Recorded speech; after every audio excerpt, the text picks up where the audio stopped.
Yo, how sick was the sphere? The sphere was cool. It was different, you know. I'm not gonna say it was like, it was really, really cool being inside of it. The, you know, Mexican Independence Day, I was almost too close to the screen. Like if you were and out, everybody pretty much too close. Well, that thing's just on top. Well, I was sitting here looking at the octagon, and behind the screen was behind me. So the screen was only like 15 feet behind me. So I had to like turn around and look all the way up. I almost fell backwards off the railing one day, or one part of it, when I was trying to get a full glimpse of the promos that they were doing. It was really cool. It was very light in there. So it felt different, but it was a really, really freaking cool show, man. There's no way Dana's not going back to the Sphere. He'll probably go back to the Sphere. You think it'll kind of be like an annual thing? I would think so.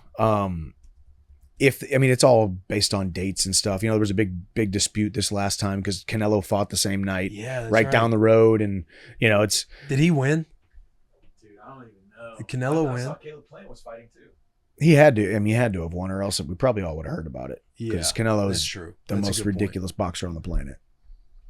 But it was fun, man. It was cool. You know, I think Sean O'Malley losing was very interesting. What happened there? I wish I could have. The Huskers played. Now your boy's on dad duty too, so I was asleep after the Husker game was over. Shout out the Skurs. I think O'Malley just couldn't get anything done, man. As I said before we started recording, I think Merab's style is the hardest to fight in the entire world. Unlimited gas tank. He's not a great striker. He's not a really, really great grappler from a getting submissions type of guy, but he will pick you up and put you down. He will wear you out. And there's nothing harder to fight than a guy, you know, wrestling or fighting, where a guy just will not stop coming forward, will not stop putting pressure on you. And O'Malley just wasn't able to get things done, whether he had a bad night or it was flat, or he was flat, or it was just Merab not ever letting him plant his feet, not ever be able to see stuff. You could see that Sean was visibly rattled. But Merab's a hard style. It sounds like it was a boring fight because I saw the boy Dana come out on the presser talking like it seemed like every fan had a great time. But I hope everybody watching, they got new fans up until that co-main event. He said, "Oh, up until the co-main event." Yeah. He's I think everybody had a great time. They turn their TV off. Yeah. I hope they turn their TV off before the co-main event. Ooh, that's tough. The co-main event, I mean, Shevchenko, which I had her winning. She's one of my favorite girl fighters. Alexa Grasso didn't look bad. I think Shevchenko it was time for her to get that belt back. She's a woman possessed. And then the rest of the card was really, I mean, Ortega versus Diego Lopez. Diego Lopez now has cemented himself inside the top 5, top 3, probably gonna end up fighting for a title in the next 2 fights. So it was fun. It's good. As a fighter, you hear Dana say something like that. Does anything go through your mind? Dana's never. Are you kind of just like, oh, fuck, like, you know, it is what it is. I kind of performed with what I was given. Yeah. Luckily, Dana's never said anything like that about my fights. If anything, he's like, Chandler's the Arturo Gatti of UFC. He's a freaking crazy. You've gotten a good compliment. I've got some good ones. But if you had that, and I earned it. But also, I mean, that's a tough spot, you know, because Dana's opinion is not the end all be all necessarily, but it's no different than if it was freaking, you know, your head coach comes out and says something about the defense or the offense or whatever. You're like, well, damn, coach, like, I'm trying the best I can, but still we're all fallible human beings and we have bad nights, we have bad performances. As long as you look like you fought hard, you can have a bad performance but still fight hard, still lose. You know, it's all about effort, just like anything in life, because the entertainment value and just the effort is so much more important than the X's and the O's sometimes. But yeah, I mean, it was still fun for me. I thought it was still a great card. I think the fans got what they paid for.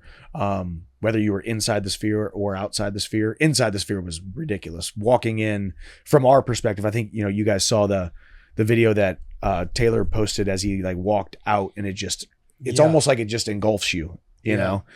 So the Sphere is cool. And I've also heard you can bring kids there and they do like cool safari looking, you know, like outer space thing. I was like, oh, I didn't know you could do that, because my kids would love that. Rue would freaking eat it up. Yeah. As long as she can handle the sensory overload. I don't know if it might be too much, you know, like it feels like it's too much walking in there. I would have loved to been there. Jack was there. Yeah. What was it like, your experience walking into the Sphere? Like from a fan experience standpoint, I'm sure it was awesome. Like, talk about how different it is watching a fight in Vegas versus like having the Sphere just on top of you the whole time. Yeah, I didn't know exactly how it was going to pan out while the fights were going on, like if there's going to be activations going on, but they did a really good job between each fight. It was almost like a Mortal Kombat style like background. Each fight had its own different backdrop, and it was obviously all Mexican themed, so like some would be in the jungle and then others would be like ruined cities. But what like Mike said, when you just walk in onto the floor, it's just like everything is all around you, and it's hard to take in at first, but it's beautiful. Like that's the only way I can describe it. It is beautiful. The clarity, I mean, the clarity that you can have those screens that are 1,000 foot tall and freaking it looks like it's your LCD screen in your living room. It's pretty cool. And before they jumped into the full activations of like the backgrounds, they had this kind of like cage style like view where it almost looked real. It was like these steel bars, and then all of a sudden it all opened up into like the actual atmosphere of it all.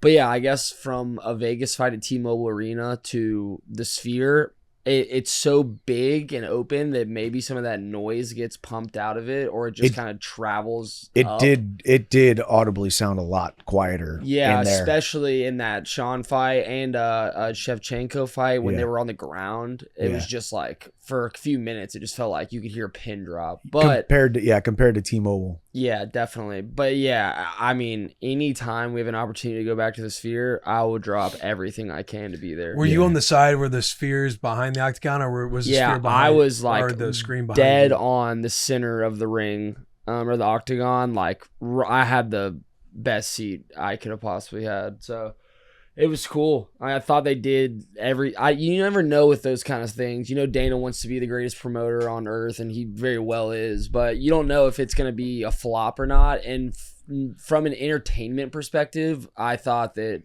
fans got all their money's worth just from the experience of all the Mexican independent stuff. And so I thought it was an awesome thing to experience. I don't know if they'll do another one just because I know how much money it costs. I think Dana said it was like $20 million, and who knows if they broke over that. But I was gonna say, I wonder how hopefully the bottom line worked out for them to where they feel good about doing it. Yeah, he again. said they were trying to hit like 22.5, but I don't know. And that picture was where I was sitting. I was up on that first little rafter, which was probably, in my opinion, the best fight, because I was probably a little bit further away than you guys were, but I was elevated, so I was like eye level with the fighter. So it was cool.